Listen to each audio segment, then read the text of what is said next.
Guys Manjummel boys കണ്ടിരിക്കണം. ഒറ്റ വാക്കിൽ പറയുകയാണെങ്കിൽ ഒരു ഇമോഷണൽ സർവൈവൽ ത്രില്ലർ. അതിൽ എടുത്തു പറയേണ്ടത് അഭിനയമാണ്. അയ്യോ, സൗബിനും ബാസിയും കട്ടയ്ക്ക് നിന്നിട്ടുണ്ട്. ഇവർ തമ്മിൽ മത്സരിച്ച് അഭിനയിക്കുക. ലൈക്ക് എന്താ പറയുക, നമ്മളിപ്പോൾ കണ്ടിട്ടുള്ള സിനിമകൾ ഇവർ ഒറ്റയ്ക്ക് ചെയ്യുമ്പോൾ ഇവരിൻ്റെ ഉള്ളിൽ കോമ്പറ്റീഷനൊന്നും ഇല്ലല്ലോ. ഇവർ ഒറ്റയ്ക്കാണ്ട് ലീഡ് ചെയ്യില്ല. പക്ഷെ ഇതിൽ എല്ലാവരും ലൈക്ക് സൗബിനായിക്കോട്ടെ, ബാസി ആയിക്കോട്ടെ, ബാലു ആയിക്കോട്ടെ, ഗണപതി ആയിക്കോട്ടെ, ഇവരെല്ലാവരും കൂടി ഒരുമിച്ച് കിട്ടുമ്പോൾ, പക്ഷേ ഇവരുടെ ആക്കൂടെ സ്പേസ് ഉള്ളത് മെയിനായിട്ട് സൗബിനും ബാസിക്കുമാണ്. പിന്നെ ബാലു ഫുള്ള് അലറലാണ്. ലൈക്ക് തോട്ടകം തൊട്ട് അങ്ങനത്തെ ഒരു ക്യാരക്ടറാണ്. അതിൻ്റെ ആണ് എക്സ്ട്രീം പ്രകടനങ്ങളാണ്, നിലവിളി.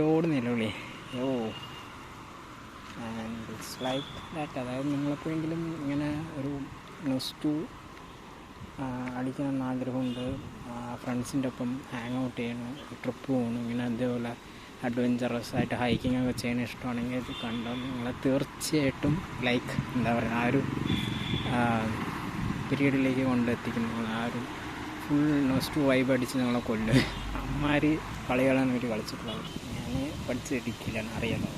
ഇവിടെ ഇതേപോലെ മലയും കുന്നും കാടും ഒക്കെ ഉണ്ട്. ഇപ്പോൾ നമ്മളും ഇതേപോലെ ട്രിപ്പിങ്ങിനും ഹൈക്കിങ്ങിനൊക്കെ പോയാൽ എനിക്കും ഇതേപോലെ ഒരു 2 തവണ നിയർ ഡെത്ത് എക്സ്പീരിയൻസ് ഉണ്ട്. എൻ്റെ മലൻ്റെ മുകളിൽ നിന്ന് വീഴുമ്പോൾ like it was so cinematic. അതായത് ഞാൻ വീഴുമ്പോൾ തന്നെ ഒരുത്തൻ്റെ അടുത്തുണ്ടായിരുന്നുകൊണ്ട് ആ കയ്യിൽ പിടിച്ചു. അത് അവൻ പിടിച്ചില്ലെങ്കിൽ ഞാൻ പോയിട്ടുണ്ടാകും. അങ്ങനെയുള്ള സീൻസൊക്കെ ഉണ്ടായതുകൊണ്ട് എനിക്കിത് ഭയങ്കരമായിട്ട് റിലേറ്റ് ചെയ്യാൻ പറ്റും.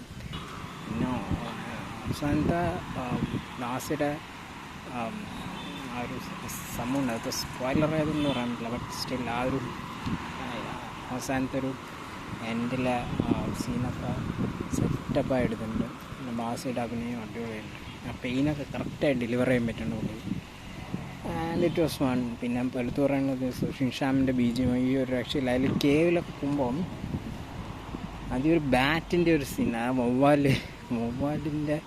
വവ്വാലിങ്ങനെ വരുമ്പോഴുള്ള ഒരു മ്യൂസിക്കും ആ ഒരു സൗണ്ട് ആംബിയൻസൊക്കെ കൃത്യം നമ്മൾ ശരിക്കും നമ്മുടെ ചുറ്റും ബാറ്റ് കിടന്ന് ഇറങ്ങുന്ന പോലെയൊക്കെയുള്ള ഒരു ഫീലിങ്ങൊക്കെ അത്യാവശ്യം കുഴപ്പമില്ല. അതായത് ഗുഹൻ്റെ ഉള്ളിലത്തെ ആ ഒരു ടോണൊക്കെ പിടിച്ചിരിക്കും. നമുക്ക് ആ കേവിൻ്റെ ഉള്ളിലത്തെ ആ ഒരു വൈബ് ആംബിയൻസൊക്കെ കറക്റ്റായിട്ട് കിട്ടുന്നുണ്ട്. ഇതിൻ്റെ ഡയറക്ടർ ചിദംബരമാണ്. പുള്ളിക്കാരൻ എടുത്തു വെച്ചിരിക്കുന്ന അടിപൊളിയുണ്ട്. കാരണം ആ ഒരു കേവിൻ്റെ ഉള്ളിൽ നിന്നുള്ള ഓരോ ഷോട്ടും ആംഗിളൊക്കെ വെച്ചിരിക്കുന്നതൊക്കെ അത്യാവശ്യം നമ്മൾ അതായത് എങ്ങനെ ചെയ്തു എന്ന് തോന്നിപ്പിക്കുന്ന ഷോട്ട്സാണ്.